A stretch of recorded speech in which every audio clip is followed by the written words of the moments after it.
Well, good evening, everybody. Happy Friday. It is my live challenge day 28. And tonight I'm going to talk a little bit more about goal setting and stop, start, continue. So I mentioned that my last day of the challenge would be Sunday, and that I would be coming up with a new challenge for myself and a new goal, and that I would be using baby steps to move forward and stop thinking so much about the big picture and getting to the results, but working on the actions instead to get there. So I will announce that on Sunday, but in the meantime I thought we could work through a little process that we used often in hey Renee, that we used often in sales management, which was, as we were doing goal setting for the beginning of a new year, we would make a commitment to the things that we would stop doing, and then some new things that we would start doing, and then some things that were working really well for you so that you could just continue those. So it's called Stop, Start, Continue, and that's our topic for tonight as we're getting ready to do some goal setting. The other thing that we often did was break up our year into quarters, and it is almost the end of quarter one in sales terms, and March is just around the corner, and so starting a new month is a great opportunity, a great time to think about what you want to accomplish in a 30-day period. So timing wise, it's getting pretty close. We're headed into the last week of February here in a couple weeks, and so perfect timing for that kind of midpoint 6-week period of time for the rest of quarter one to come up with something that you want to work on. So let's talk about that first. There might be something that you have always wanted to try. There might be even a short-term or a long-term goal that you want to accomplish. It could be as short of a term as a couple of weeks or a month.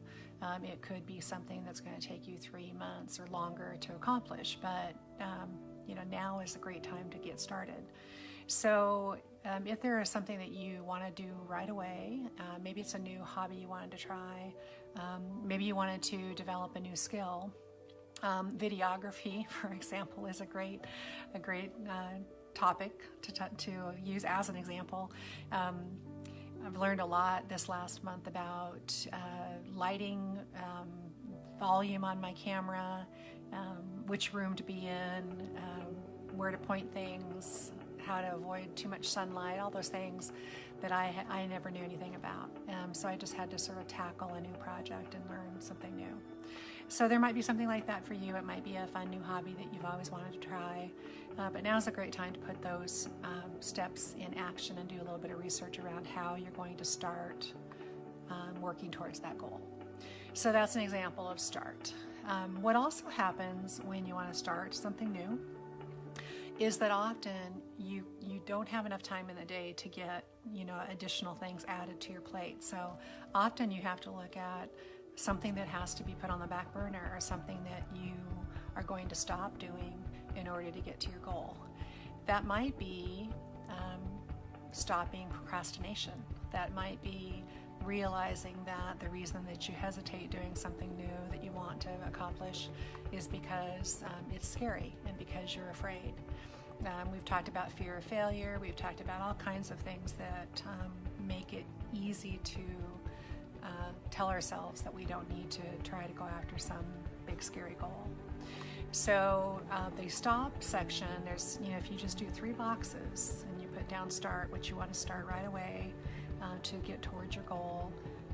The next box is stop. So what are you going to need to stop doing in order to get closer to your goal? Stop procrastinating, stop wasting time doing things that aren't getting you closer. Stop looking at all your shiny balls that are around you. We talked about shiny balls the other night. When I'm taking on a big challenge or a new goal and it sounds a little scary and I have these doubt voices in my head, the first thing that I do is get distracted by all the other things that are around me. So, I start cleaning the house, I start straightening the bottles, I start dusting, I start sewing, I start looking for all kinds of things to distract me from doing what I need to do. And then finally, the last thing would be continue. So there are some things that are working in your favor. As I mentioned, I'll continue doing some sort of Facebook Live for the next 30-day challenge because it keeps me on track, but it's also a huge accountability to myself and to the people that are listening. And so it's been great to make that happen. I just got a phone call. That was the first time I've ever had a phone call during one of these.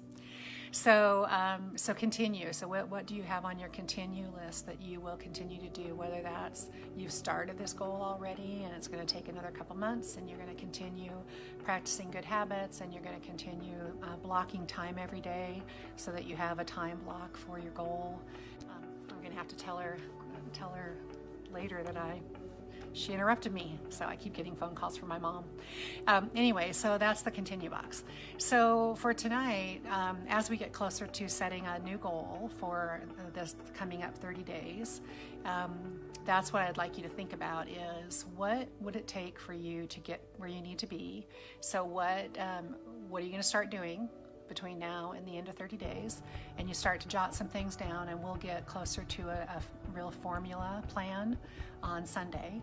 But just start to think about what is it that you really know that you could tackle in 30 days and that you really want to work on. And then under your stop category, what are some things that you're going to have to remove or stop in your life right now? Maybe it's around time management, maybe it's around some of the things that you tell yourself that are negative thoughts. So what are you going to stop doing? And then what are some of those things that have been really working for you that you're getting really good at that will benefit you to continue to do? So that's your continue box. So that's my Friday afternoon. Stop, start, continue. It's a little bit of a process that will help you get a plan in place to put your goals together. And tomorrow we'll talk about another topic along the lines of goal setting. And I just will stop with one of the things that I'm going to start adding this coming up 30-day challenge is I love books, and I mentioned that on one of the lives. I love to read, and one of my favorite books recently was one of Brene Brown's books, and she mentioned yesterday, because it was Valentine's Day, I'm sure, she pulled out a saying from one of her books, which was around the word courage and where that word came from. And so the Latin root of courage is cor, which means heart. And so her comment, as she posted yesterday, was around how the word courage has changed. And when I did the live on the difference between courage and bravery and sticking up for myself and doing brave things and finding courage, I was really using the newer definition of courage. But in the past, it had to do with being vulnerable enough to tell your heart and to listen to your heart and do what your heart says.